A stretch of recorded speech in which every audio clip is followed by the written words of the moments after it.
தூங்கலை. Phone எதனால் தூங்கலை? Night 8 மணிக்கு இன்ஸ்டாகிராமில் ரீல்ஸ் பார்த்துக்கிட்டு இருந்தேன். ஒரு சில ரீல்ஸ்லாம் பார்த்து ஒரு மாதிரி ஆயிடுச்சு. அதனால் என்ன பண்ணேன்னா குரோமுக்குள்ளே போனேன். குரோமுக்குள்ளே போயிட்டு இருக்கும்போது மணி 10 மணி ஆயிடுச்சு. அப்படி நினச்ச மாதிரி பண்ணுற படம் தேடிக்கிட்டு இருந்தேன். யாருமே நான் நினச்ச மாதிரி பண்ணலை. அதனால் என்னாச்சுன்னா நான் அடிக்கலாம்னு போனேன். அடித்து முடிச்சதுக்கப்புறம் பார்த்தீங்கன்னா மணி 3 ஆச்சு. அப்படியே படுத்து தூங்கிட்டேன். நான் பண்ணியே ஆகணும், எனக்கு வேற வழி இல்லைன்னு பண்ணுவேன். எதை அடிச்சேன்னு கேட்டிங்கன்னா கொசு எப்படி அடிக்கிறதுன்னு இன்ஸ்டாகிராமில் தேடிக்கிட்டு இருந்தேன். அவங்க சொன்னாங்க ஒரு கொசு பேட் வாங்கி அடிங்க அப்படின்ட்டு. நான் எல்லா கடைக்கும் தேடி பார்த்தேன். எந்த கடையிலுமே கொசு பேட் இல்லை. நைட்டு முழுக்க இருக்க ஒரு கடைக்கு போய்ட்டு ஒரு கொசு பேட் வாங்கினேன். அதால் கொசு அடித்தேன். அப்புறம் படுத்து தூங்கிட்டேன்.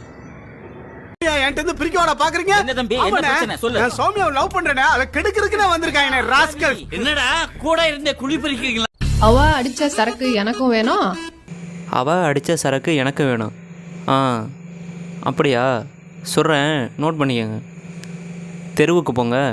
தெருவுக்கு போனீங்கன்னா அங்கே தெருநாய் பீலாம் கிடக்கும். அந்த பீயை அள்ளிட்டு வாங்க.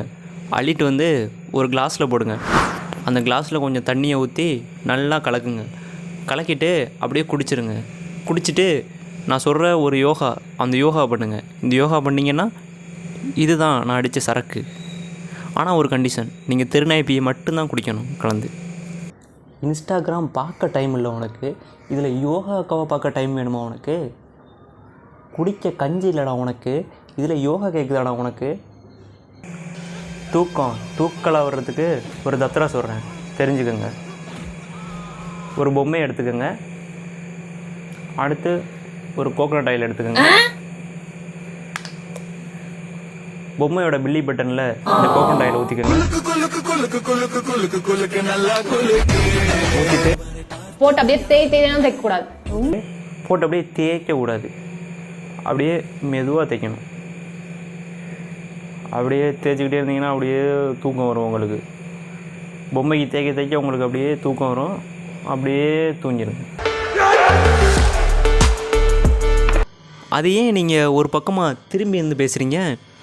எப்போயிலேருந்து நான் சொல்கிறேன், என்னைக்கு பக்தி பரவசமாக்கா உணர்வுன்னு ஒரு பக்கமாக சாஞ்சிருந்து வீடியோ போட்டாங்களோ, அது எப்போ ஃபேமஸ் ஆனிச்சோ அன்னையிலேருந்து நீங்களும் இந்த மாதிரி தான் சாஞ்சிருந்து வீடியோ போடுறீங்க. இதை கண்டுபிடிச்சது நான் மட்டும்தான். என்ன பண்ணுறது, நாக்குக்கு ருசி கேட்குது. நாக்கு தானே ருசி கேட்டுச்சு, வயிறு கேட்கலையே. அப்போ நான் என்ன பண்ணுறீங்கன்னா, கொஞ்சமாக கையில் சோறு போட்டு கொஞ்சமாக குழம்பு ஊற்றி அதை அப்படியே நல்லா பிணைஞ்சி தலைவாணி மாதிரி உதடு ஓரத்தில் வச்சாலும் பரவாயில்ல, இல்லை அப்படியே நாக்கில் போட்டு அப்படியே சுழட்டி மென்னுக்கிட்டு உள்ளே முணுங்களான்னு பரவாயில்ல, அளவாக சாப்பிடுங்க. எவ்வளோ சொன்னாலும் நீங்கள் ஏன் புரிஞ்சுக்கிறவே மாட்டீங்க? உங்கள் வாழ்க்கையில் நீங்கள் யோகா பண்ணிக்கிட்டு தான் இருக்கீங்க தினம் தெரியுமா? அதுவும் உங்களோட ஒரு கை யோகா பண்ணிக்கிட்டு இருக்கீங்க. உங்களோட ஒரு கையோட வலிமை உங்களுக்கு தெரியுமா? இவ்வளோ யாருக்காச்சும் தெரியுமா? யாருக்குமே தெரியாது. உங்களோட அந்த ஒரு கை யோகாவை ஒரு நாள் பயன்படுத்தி பாருங்கள். நீங்கள் டெய்லி அந்த யோகா பயிற்சி பண்ணுறீங்க, ஆனால் அது சரியான வேலைக்கு நீங்கள் யூஸ் பண்ண மாட்டேறீங்க. எக்ஸசைஸ் பண்ணுறீங்கல்ல அடுத்தவனை அடிக்கிறதுக்கு, அதே மாதிரி தான் ஒரு கை யோகா பண்ணுறீங்கல்ல, ஒரு கை பயிற்சி பண்ணுறீங்கல்ல, அந்த கையை என்னைக்காச்சும் பயன்படுத்துகிறீங்களா? குத்துறதுக்கு பயன்படுத்துறதில்லை. அதனால தான் அந்த மாதிரி சில்லறையெல்லாம் உங்களை வச்சு வியாபாரம் பண்ணிக்கிட்டு இருக்காங்க. பணத்து மேலே ஆசை, பொண்ணு மேலே ஆசை, அப்புறம் கார் மேலே ஆசை, பைக்கு மேலே ஆசை. அப்போ என்றைக்கு நீங்கள் உங்கள் மேலே ஆசை வைக்க போகிறீங்க? யோகா பண்ணுங்கள். உடனே வந்து என்னோடய குரூப்பில் ஜாயின் பண்ணுங்கள். பணம் கொடுங்க. பணம் கொடுத்து வந்து சேர்ந்து யோகா பண்ணுங்கள். நான் இன்ஸ்டாகிராம்லலாம் போட முடியாது வீடியோ. அப்படி போட்டால் எனக்கு என்ன லாபம்? நான் பண்ணுற யோகாவை இன்ஸ்டாகிராமில் போட்டேன்னா நீங்கள் அப்படியே பண்ணிட்டு போகிறதுக்கா? வியாபாரங்க, பிஸ்னஸ். அறிவு மயிர் இருக்காடா உங்களுக்கு? யோகா பார்த்தா எப்போ சந்தோஷமாக இருப்பீங்க? எவ்வளோ வெப்சைட் இருக்குது தெரியுமாடா இந்த உலகத்தில்? குரோமில், கூகுளில் இருக்க வெப்சைட்டில் போய்ட்டு தேடி பாருங்கடா. அவ்வளோ யோகாசனம் இருக்குடா, அவ்வளோ பொசிஷன், அவ்வளோ இது கற்றுக் கொடுக்குறேன்டா உங்களுக்கு. அதெல்லாம் தெரிஞ்சுக்க அறிவு மயிர் இல்லாத நீங்கள் என்னத்தர உலகத்தில் சாதிக்க போகிறீங்க இன்ஸ்டாகிராம் ரீல்ஸை பார்த்து? நான் உங்களுக்கு ஒன்று சொல்கிறேன் பாருங்கள். எங்கள் காலத்தில் நாங்கள் என்ன பண்ணுவோம் தெரியுமா? அதுவும் குறிப்பாக சொல்கிற மாதிரி மொபைல் இல்லாத எங்கள் காலகட்டத்தில் நாங்கள் என்ன தூரம் பண்ணிக்கிட்டு இருந்தோம்? நல்லா அப்படி பண்ணிக்கிட்டு இருந்தோம். போட்டு குத்திக்கிட்டே இருப்போம், விடாமல் போட்டு குத்திக்கிட்டே இருப்போம், ஸ்பீடாக போட்டு குத்திக்கிட்டே இருப்போம். குத்துன்னு குத்திக்கிட்டே இருப்போம். என்ன குத்துவோன்னு கேட்டிங்கன்னா, ஒரு உரலில் ஒரு உரல், அந்த உரலில் ஏதாச்சும் ஒரு மூலிகை, அந்த மூலிகை எடுத்து உள்ளே போட்டு நல்லா போட்டு குத்துன்னு குத்திக்கிட்டே இருக்கும். அப்படி குத்துறதுனால என்ன ஆகுன்னு கேட்டிங்கன்னா உங்கள் கைக்கு நல்லா வலு கிடைக்கும். நீங்கள் யோகா பண்ண தேவையில்லை, கைக்கு நல்லா வலு கிடைச்சா அப்புறம் எதுக்கு நம்ம யோகாலாம் பண்ண போகிறோம்? முதல்ல யோகா நீங்கள் ரெகுலராக பண்ணுற விஷயத்துலேயே இருக்குது. குத்துதல் அந்த மாதிரி ஏகப்பட்ட விஷயம் இருக்குது. அதை விட்டு நீங்கள் எதுக்கு யோகா கிட்ட போகிறீங்க? அது காரணம் என்ன? காரணம் நான் சொல்லவா? அவங்க ஏன் உங்களுக்கு இன்ஸ்டாகிராமில் அவங்க ஒரு வீடியோவை போடக்கூடாது இப்படி யோகா பண்ணுங்கன்னு? அரசியல் ஊழல் உங்களை அவங்க யோகா கிளாஸுக்கு வர வைப்பாங்க. வர வச்சு அங்கே உங்களுக்கு யோகா சொல்லிக் கொடுப்பாங்க தெரியுமா? எதுக்கு? அங்கே நீங்கள் சும்மா யோகா கற்றுக்கிற போகிறீங்க, அவங்களுக்கு ஒரு ஃபீஸ் கொடுத்துட்டு அப்படி தான் நீங்கள் யோகா கற்றுக்கிற போகிறீங்க. அவங்க வீடியோவில் போட்டால் அது போட்டால் வேஸ்ட்டு தானே. அதை நீங்கள் பார்த்து ஒரு சிலர் பண்ணுவீங்க, பண்ணாமல் போவீங்க, தள்ளி விட்டு போயிட்டே இருப்பீங்க. இதை கூட தெரியாமல் நீங்கள் அவங்களோட ரசிகர், யோகாக்கோட ஃபேனு அப்படின்னு இருக்கீங்க. இதெல்லாம் என்ன சொல்கிறது? அதுக்கு முதல்ல பதில் சொல்லுங்கள். இவங்க ஃபஸ்ட்டு என்ன பண்ணுறாங்கன்னா டபுள் மீனிங்கில் பேசி உங்களை அந்த வீடியோவை பார்க்க வைக்கிறாங்க. யோகா பண்ணா என்ன ஆகும்? ஆக வேண்டியதாக கரெக்டாக ஆகும். நீங்கள் இந்த வீடியோ பார்த்து முடிச்சதுக்கப்புறம் ஏன்டா இந்த வீடியோ பார்த்தோம், உருப்படாத வீடியோ அப்படின்னு சொல்லிட்டு போகிறீங்க. இதெல்லாம் முன்னாடி நீங்கள் சிந்திங்க சரிங்களா? முன்னாடியே சிந்திச்சிங்கன்னா அப்போ தான் உங்களுக்கு புரியும். ஏன் யோசிங்க. யோகானா என்ன?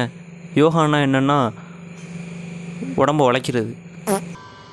அப்படியும் உங்களுக்கு யோகா அக்காவை பார்க்கணும், பக்தி அக்காவை பார்க்கணும், கைம் அக்காவை பார்க்கணும், இந்த மாதிரி ஒவ்வொரு அக்காவெல்லாம் டைலர் அக்காவெல்லாம் போய் பார்க்கணும் அப்படின்னா உங்களுக்கு நான் ஒரு யோசனை சொல்கிறேன். அதை கேட்டுட்டு போயிட்டு பாருங்கள்.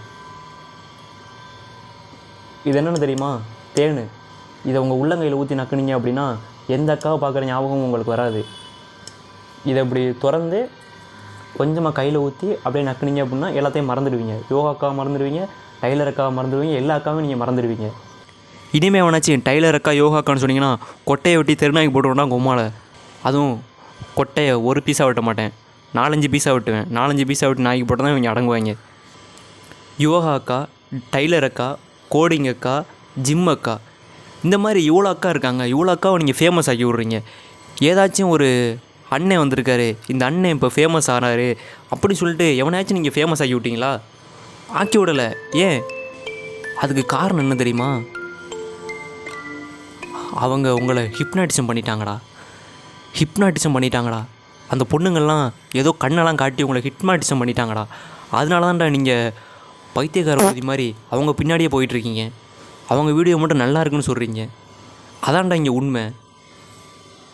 ஏய், உனக்கு யோகா அக்காவும் வேணாம், டைலர் அக்காவும் வேணாம், கோடிங் அக்காவும் வேணாம், ஜிம் அக்காவும் வேணாம். சூத்தை முடிட்டு வேலைக்கு போடா பேப்ப. உங்கள் பேச்சை கேட்டு உடம்பை உழைச்சி யோகா பண்ணி ஏதாச்சும் பிரச்சனை ஆயிடுச்சுன்னா இந்த உங்கள் வீடியோ பார்க்குற வியூவர்ஸுக்கு ஏதாச்சும் பணம் கொடுப்பீங்களா? கொடுக்க மாட்டீங்கள? அப்படியே பணம் கொடுக்க மாட்டீங்க. நீங்கள் அடுத்த வீடியோ எப்படி போடலாம் அப்படின்னு யோசிப்பீங்க நீங்கள். அப்போ இந்த வீடியோவை பார்க்குறவங்களாம் ஜோக்கரா? வேலைக்கு போயிட்டு ஒரு நல்ல ஏதாச்சும் வாழ்க்கையில் உருப்புற விஷயமா பண்ணுறா